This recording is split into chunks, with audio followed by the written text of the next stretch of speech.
Okay, we talk. Where are my A groups? Taylor, so exuberant today. I'm really excited. Well, good. Let's take a look at this prompt, and you can start us off. Discuss the different views of the beast with attention to the best view. So, Taylor, give me a view and link it to a kid. Okay, well, Hickey thinks that a beast can exist because that would be illogical, and he's always logically thinking. Okay. Give me another boy in his view. Shall you do it? Okay, what did you say? Since Ralph doesn't really interact with the beast too much, he just sort of takes Piggy's standpoint and looks at what he says. Also saying that doesn't really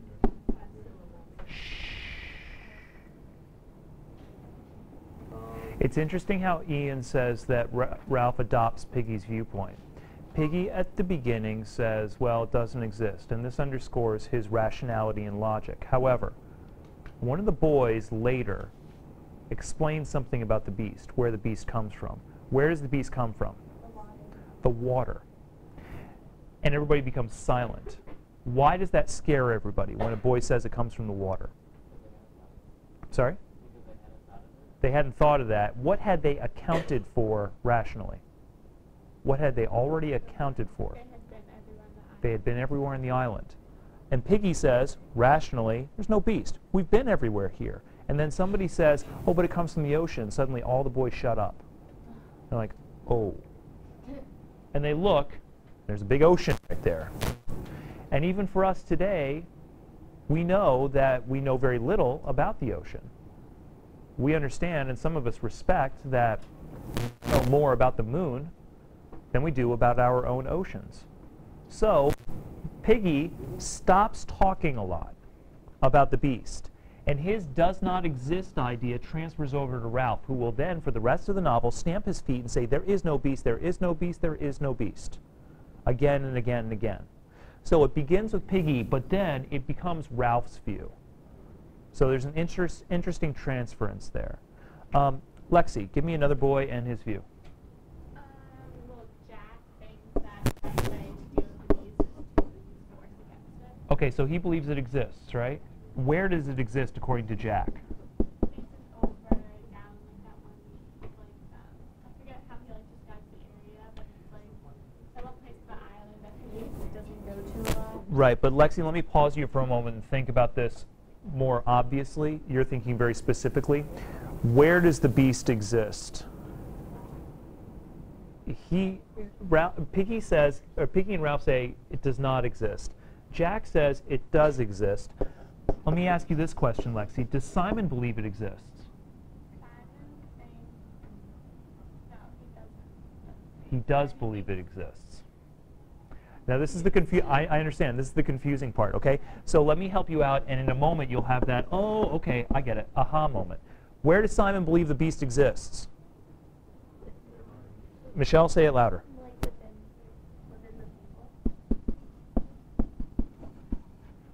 Now, Lexi, where does Jack believe the beast exists? Like on the island. Outside.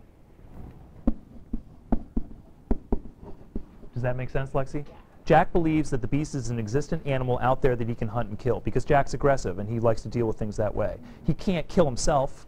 Well, he could, but he wouldn't do that. So Jack, as Jack is aggressive, believes there's a beast outside there. Simon believes there's a beast inside here. Okay, so three different views, exemplified primarily by three different boys. So in your writing, I would refer to Ralph, I would refer to Jack, and I would refer to Simon. Now, which of those boys has what you believe to be the best view? This is a decide and sort of justify your opinion on which one is the best. So, Ian, where were you going to go with that? I was going to say Simon because he's the most, well, he's competent, he's the most rational out of the group. Okay. So why, but his is the best because it's the most rational? Well, he understands it for what it really is.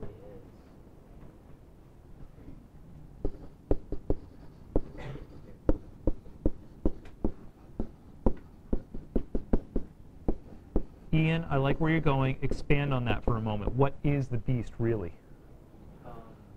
figment of their fears. Oh, figment of their fears? Awesome. What else does it express about them? It's not only their fear, what else is it? Keep going negative.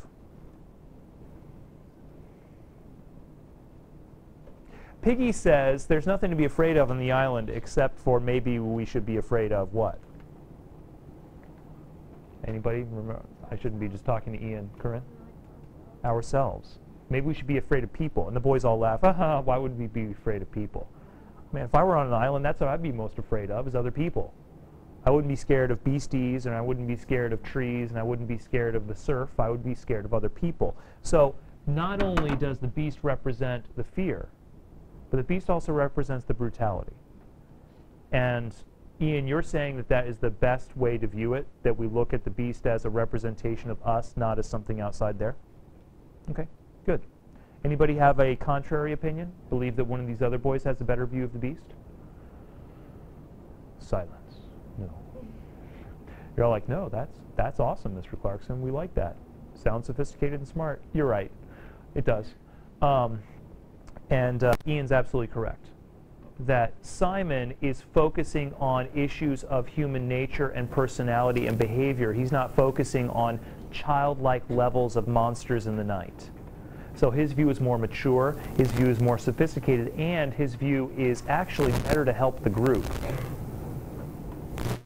Could argue that, like from the book, that Yeah. Jack has the best, like, because he's the one that saw it, and obviously he has evidence that he says that this is a beast. I mean, maybe his views are a little, like, blurry, like not unclear. Sam, tell me why you think, and I see where you're going with this, tell me why you think that Jack's got a better view.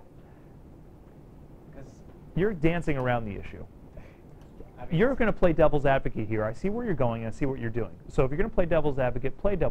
Support fascism, support Jack, support anger, support aggression. Why is his the best view? Well, first of all, he has like a solution to solving this problem, and also he sees that there's a beast, so he goes to try to like kill it. Mm-hmm. And when he goes to kill it off the mountain, Mm-hmm. he sees this like weird figure. So in a sense, I think he has more evidence and more rationale to his judgment. I don't know. I was going to go somewhere else with it.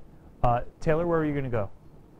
I don't know if this is kind of the same thing, but like he has a solution to it for if there really was a beast to kill it, so then they would. But hold on. We know the beast. We know really there is no beast, and we know that this solution is solving a problem that doesn't exist. But still, I think that both Sam and Taylor, you're correct that offering the solution to the tribe is useful. Why, Ben? It quells the fear of people who are afraid of the beast because they can then think, oh, well, if there's a beast, then it can't hurt me because Jack's going to kill it. It quells their fear, and then what does that give Jack? Power. Correct. Jack has a view of the beast that will give him power. Do you know what Simon has? A view of the beast that will make everybody uncomfortable and question themselves. The truth often makes us less comfortable and makes us question what's going on. Jack provides an easy solution to a fictitious problem, but it doesn't matter. It's a fairy tale that works for the group. And it allows him to consolidate his power. And that's, Sam, where I was thinking about going with the devil's advocate thing. You could say that Jack's view is the best for consolidating fascist power. Okay? Oh, by the way, Golding knows what he's doing.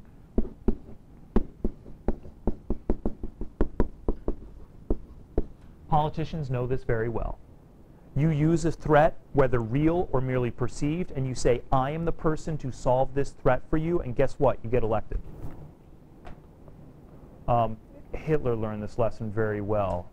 He held up the Jews and said, here's the big threat, and guess what? I'm the best person to deal with this threat.